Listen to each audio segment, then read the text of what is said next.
What's up guys, and welcome to another Ragnarok Eternal Love video. This time we'll be talking about what not to do during the White Star airship and how to clear it. So before I begin, please leave a like, subscribe to the channel if you haven't, turn on the notification bell, and let's jump into the video. Ragnarok has evolved a lot in those 6 years. Before you only had Endless Tower and now you had a plethora of stuff to do in your week.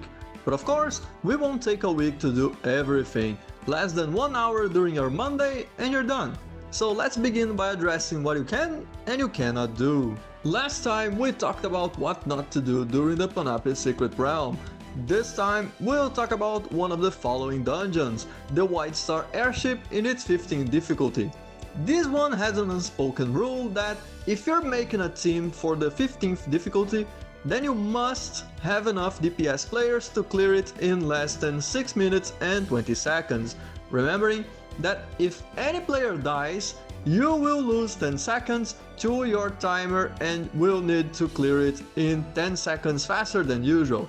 The team itself is normally composed of 1 or 2 main DPS that are qualified to deal damage.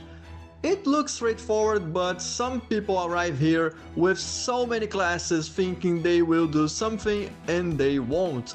After all, you can't expect to train a Metapod or a Kakuna to deal damage. So the possible DPS classes are Ronin, Fenrir, Kalitzberg, Liu Maoxin, Sarah and Valkyrie.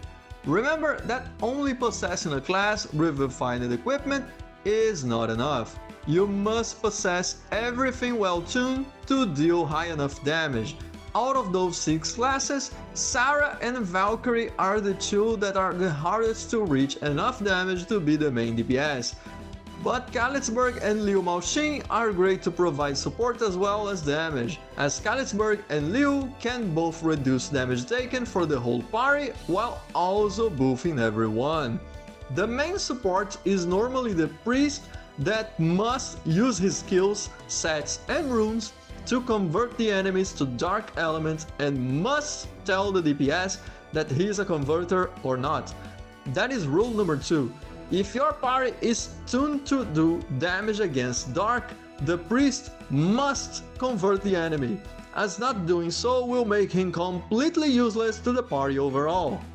The 2 or 3 remaining slots are for the non-damaging supports that will further increase the DPS capabilities.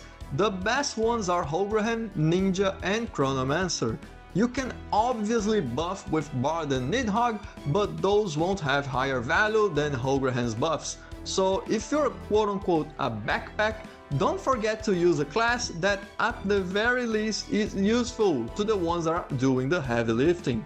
Then we go for the usual rule of thumb. Do not be AFK. This is already a pain, and if you're making this even more miserable, then why are you even here? As for the run itself, prepare yourself and do not keep standing on the fire created by those fire elves.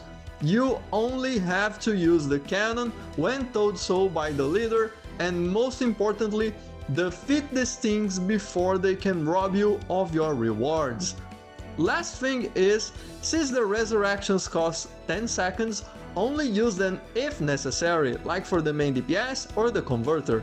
Otherwise, keep them and have a nice trip to the Triple S.